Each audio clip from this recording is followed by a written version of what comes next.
The storm had been raging across the outer rim mining planet of Kepler 442b for 3 standard days when a lightning strike changed everything. Maya-chan wiped grease from her hands and squinted through the reinforced windows of her repair shop at the purple-black clouds swirling overhead.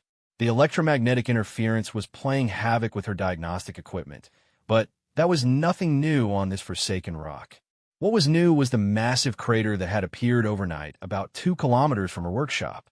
Maya had been fixing mining equipment and salvaging crashed vessels on Kepler 442b for the better part of 5 years.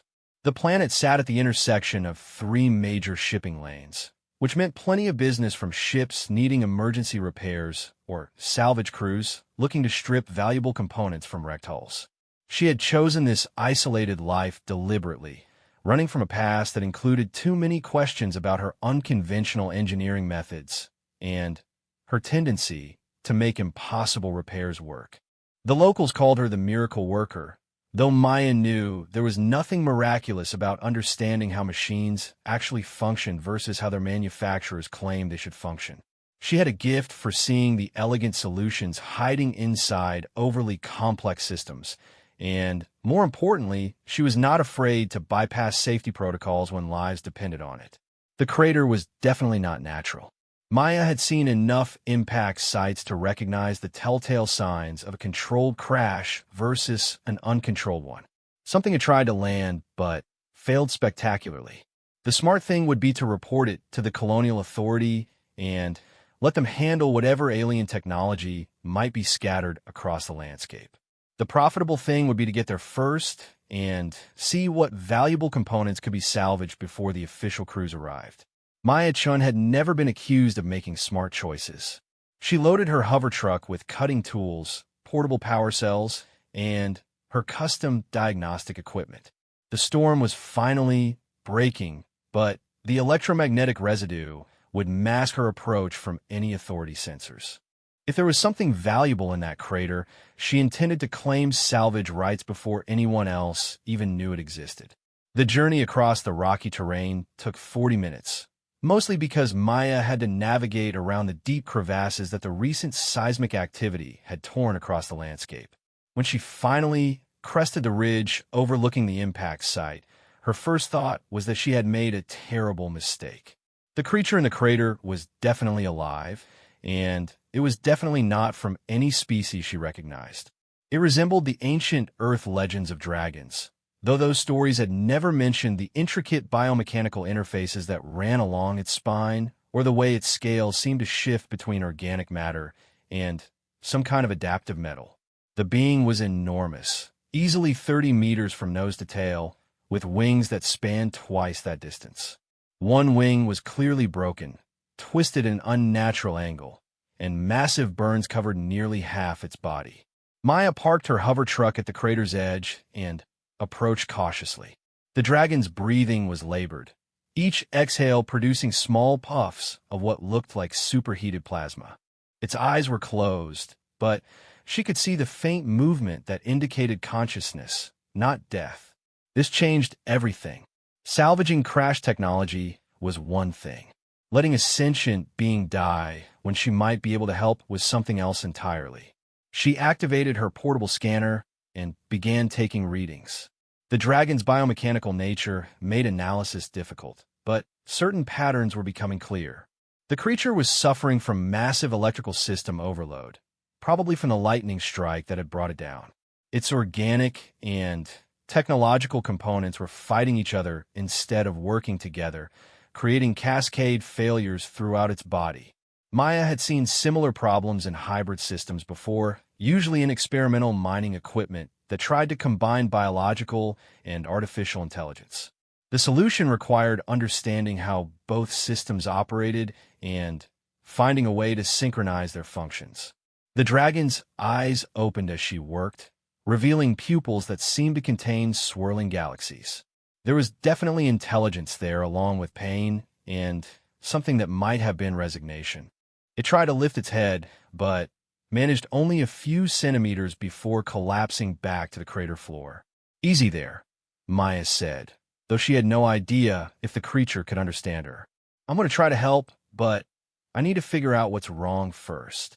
The diagnostic readings were becoming clearer. The dragon's nervous system was essentially a biological computer network, enhanced with quantum processing nodes that allowed it to interface directly with technology. The lightning strike had created feedback loops between the organic and artificial components, causing system conflicts that were slowly killing it. Maya had repaired similar integration problems before, but never on this scale and never on a living being. The principles were the same, though. She needed to isolate the damaged systems, purge the conflicting data, and then carefully reintegrate everything in the proper sequence. The problem was that doing it wrong would almost certainly kill the dragon. She spent the next 2 hours mapping the creature's biomechanical architecture, using every sensor and analysis tool she had brought. The dragon watched her work with those galaxy-filled eyes, occasionally making soft sounds that might have been communication attempts. Maya found herself talking to it as she worked, explaining what she was discovering and what she planned to try. "Your nervous system is incredibly sophisticated," she said while calibrating her quantum interface probe. "It's like someone took the best biological neural network in the universe and enhanced it with technology I've never seen before. The integration is seamless when it's working properly. The problem is that the lightning overloaded your quantum processors, and now they're sending conflicting signals to your organic brain." The dragon made a sound that was definitely not random. Maya looked up to find it watching her with what seemed like approval or possibly amusement. "You understand me, don't you?" she asked. "That makes this easier. I'm going to need to access your quantum interface directly. It's going to hurt, but I think I can fix the feedback loops that are killing you."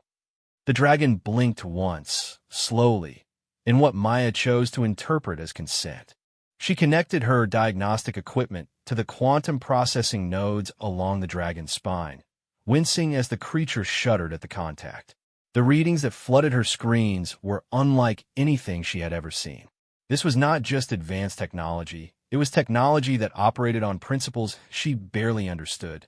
But Maya had spent her entire career making sense of systems that other people called impossible. She began isolating the damaged quantum pathways, mapping the feedback loops, and identifying the synchronization points where organic and artificial systems needed to reconnect properly. The work was delicate and dangerous. One wrong connection could cascade through the dragon's entire nervous system.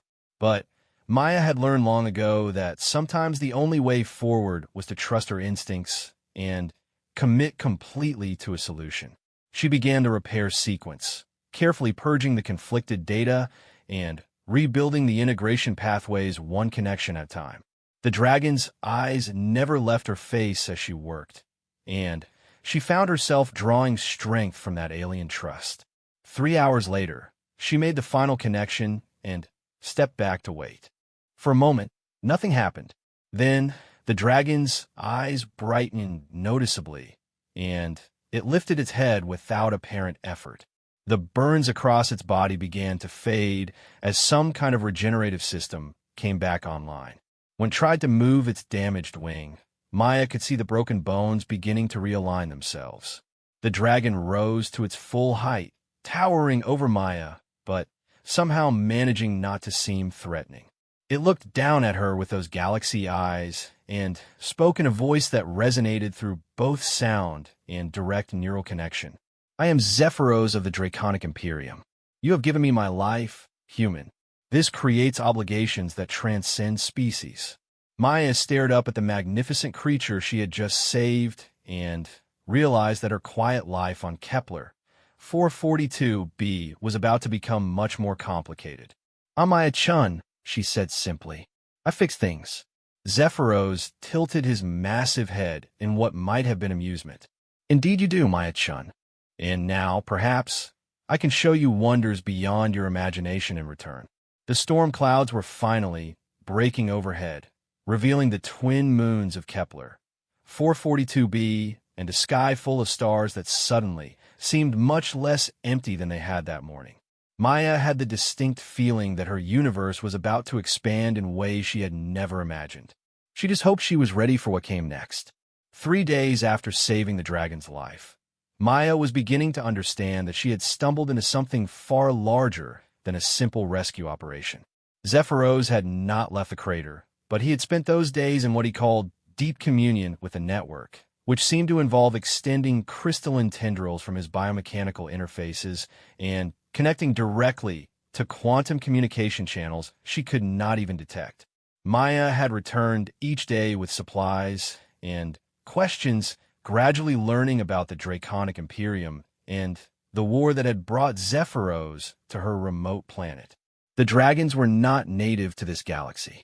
They had arrived 3 centuries ago as refugees from a cosmic catastrophe that had destroyed their home dimension, and they had spent the intervening years building a new civilization based on the integration of organic and technological evolution. The Imperium was now locked in a desperate conflict with an enemy that Zephyros called only the Devourers. These beings consumed entire star systems, breaking down matter and energy into component particles that they used to fuel their expansion across the galaxy. They had already destroyed 47 inhabited worlds, and their advance seemed unstoppable. Our conventional weapons are useless against them, Zephyros explained during one of their conversations. They absorb energy attacks and adapt to physical projectiles within moments of first contact. We have fought them for 12 years and succeeded only in slowing their advance. Maya listened to these revelations while performing what had become daily maintenance on Zephyros's biomechanical systems. The lightning strike had caused more damage than initially apparent, and his quantum processors required constant recalibration as they integrated with his rapidly healing organic components. She found the work fascinating rather than burdensome. Dragon technology operated on principles that were completely alien to human engineering, but the underlying logic was elegant and surprisingly intuitive once she understood the basic concepts. So why were you flying alone through a lightning storm? Maya asked while adjusting the quantum resonance frequencies in his primary neural cluster. Seems like poor tactical planning for someone fighting a war. Zephyros made the rumbling sound she had learned indicated amusement. I was pursuing intelligence about human capabilities. Our scouts reported that your species has achieved remarkable technological advancement despite lacking any form of quantum consciousness integration. The Imperium High Council wanted to understand how this was possible. Maya paused in her work. And what did you discover? That humans approach technology from a fundamentally different perspective than any species we have encountered. Most civilizations develop quantum consciousness first, and then build technology to interface with enhanced awareness. Humans built complex technology using only organic consciousness, which should be impossible, but clearly is not. We tend to be stubborn about making things work, Maya said, even when they shouldn't. Indeed, and that stubbornness may be exactly what the galaxy needs. The conversation was interrupted by an urgent chiming from Zephyros's quantum communication array. Maya watched as his eyes unfocused, and the crystalline tendrils extended once again, connecting him to the Imperium network. When he returned to full awareness several minutes later, his expression was grim. The Devourers have reached the Kepler system. 3 fleets are moving toward the inhabited worlds, and our defenses are failing. The High Council is ordering all available forces to rally for what may be our final stand. Maya felt a chill that had nothing to do with the evening air. How long do we have? The outer colonies will fall within days. This planet has perhaps 2 weeks before the Devourers arrive. Maya looked out across the crater toward her workshop and the small mining settlement beyond. There were nearly 3,000 people living on Kepler 442b, most of them refugees from corporate wars or colonial failures who had come here specifically because it was isolated and forgotten. They had no defenses against a conventional attack, let alone cosmic horrors that consumed star systems. Can your people evacuate them? Zephyros shook his massive head. The Imperium fleet is already overwhelmed. We cannot spare ships for evacuation when our own worlds are under siege. Maya was quiet for a long moment, processing the implications. Then, she asked the question that had been forming in her mind since learning about the war. What if there was another way to fight them? You said they adapt to energy weapons and physical projectiles. What about approaches they've never encountered before? Such as, Maya gestured toward the makeshift repair equipment she had been using to maintain his systems. Human engineering is based on making impossible things work through creative application of basic principles. We don't have quantum consciousness, so we had to develop other methods of solving complex problems. Maybe that limitation is actually an advantage. Zephyros studied her with those galaxy eyes, and she could feel the weight of his enhanced intelligence analyzing her suggestion. You believe human technology might be effective against the Devourers because it operates outside their understanding? I think it's worth trying, but I would need to understand exactly how they function and what their vulnerabilities might be. The dragon was quiet for nearly a minute, conducting some kind of internal calculation that involved quantum processes Maya could not follow. When he spoke again, his tone carried new urgency. There is a damaged Devourer scout ship approximately 6 light-years from here.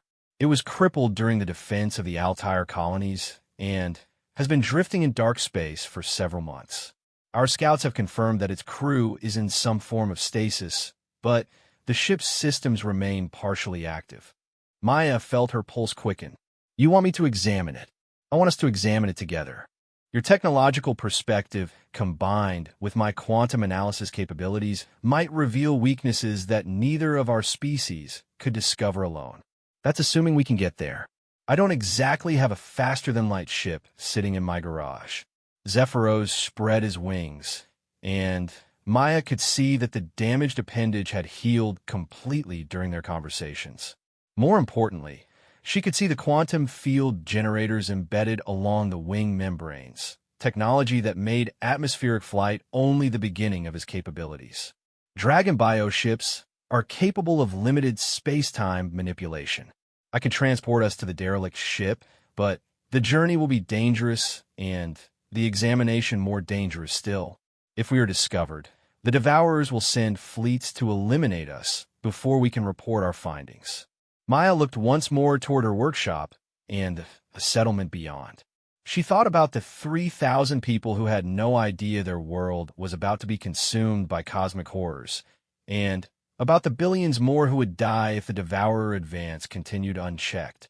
She had spent 5 years on this planet hiding from her past and avoiding the kind of challenges that had once driven her to take impossible risks for uncertain rewards.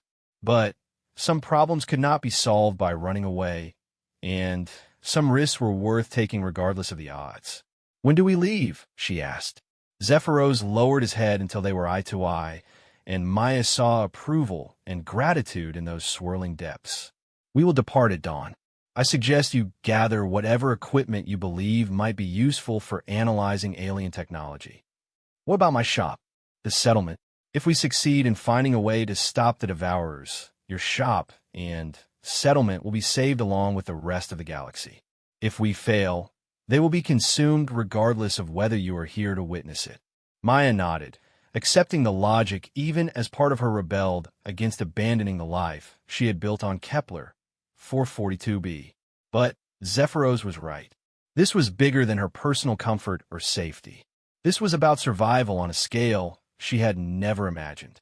She spent the night loading her hover truck with diagnostic equipment, quantum interface tools, and every cutting-edge analysis device she had accumulated during her years as a salvage specialist. She also packed personal supplies for an extended journey, though she had no idea what constitutes appropriate provisions for interstellar travel on a living dragon. As the twin moons set and the first light of dawn painted the crater walls, Maya took a final look at her workshop and the small community that had been her refuge for 5 years.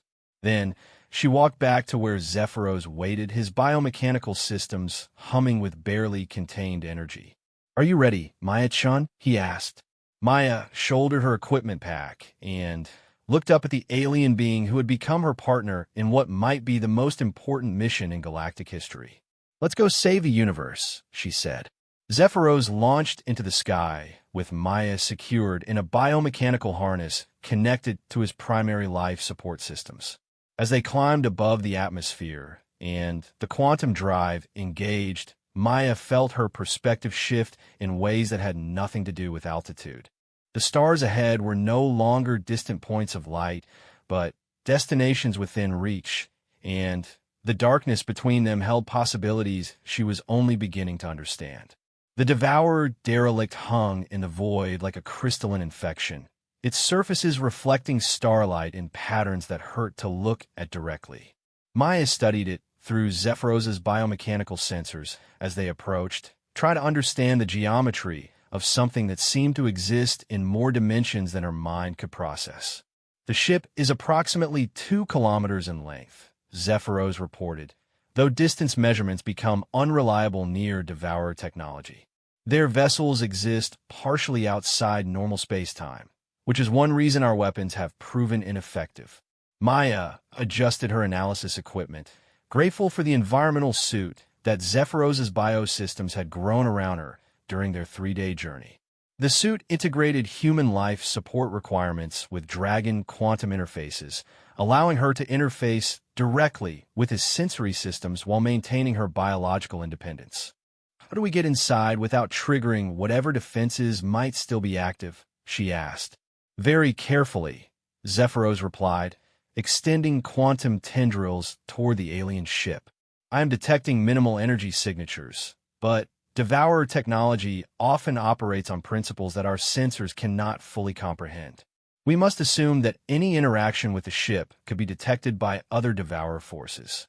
They docked with what appeared to be an airlock, though the opening mechanism defied conventional understanding. Maya watched as reality seemed to fold back on itself, creating a passage where none had existed moments before. Her human engineering mind rebelled against the impossibility, but she forced herself to observe and analyze rather than reject what she was seeing. The interior of the Devourer ship was even more disturbing than its exterior. Corridors stretched in directions that should have intersected, but somehow remained parallel, and surfaces that appeared solid proved to be permeable when approached from certain angles. Maya's instruments registered readings that fluctuated wildly, as if the ship's fundamental properties were in constant flux. The crew quarters should be in this direction, Zephyros said, though direction was a relative concept inside the vessel. The beings themselves will be in stasis, but their ship's systems continue to function autonomously. They move carefully through the twisted architecture, Maya recording everything her sensors could detect, while Zephyros used his quantum consciousness to navigate spaces that existed beyond normal geometric principles. After what felt like hours but registered as minutes on her chronometer, they found the first Devourer. The being was suspended in a crystalline matrix that pulsed with dark energy, its form shifting constantly between states that might charitably be called solid and liquid and gas. Maya's analysis equipment produced readings that made no sense according to human physics, but she forced herself to study the data methodically. It's not exactly alive, she said after several minutes of examination, but it's not dead either. It's like it exists in a state of controlled entropy, breaking down and rebuilding itself continuously. That matches our understanding of Devourer biology, Zephyros confirmed. They consume matter and energy to fuel their existence, but they do not process it the way conventional life forms do. They appear to exist in a state of permanent dissolution and reformation. Maya moved her scanners to the ship's systems surrounding the stasis chamber, looking for interface points or control mechanisms. What she found challenged every assumption she had made about how technology should function.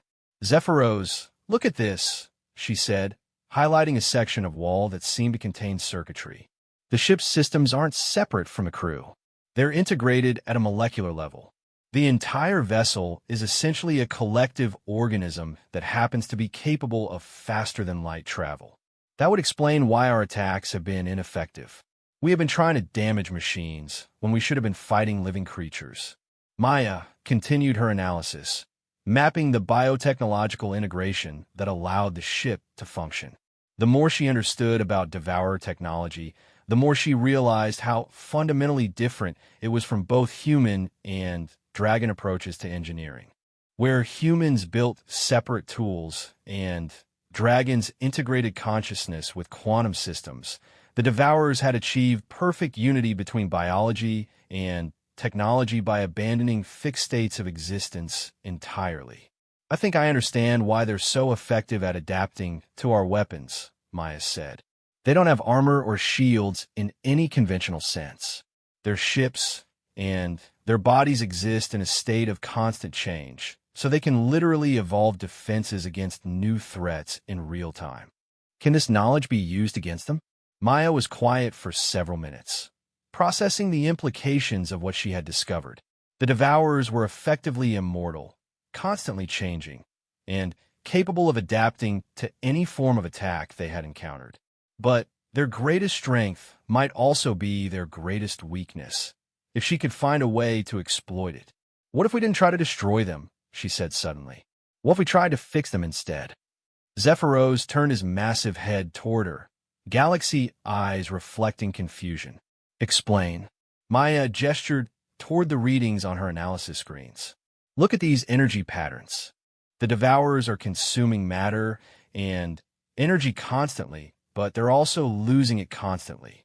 They exist in a state of perpetual entropy that requires them to consume new sources of material just to maintain themselves. It's not sustainable. They have consumed 47 star systems. Their appetite appears quite sustainable. No, listen. They're not thriving. They're starving.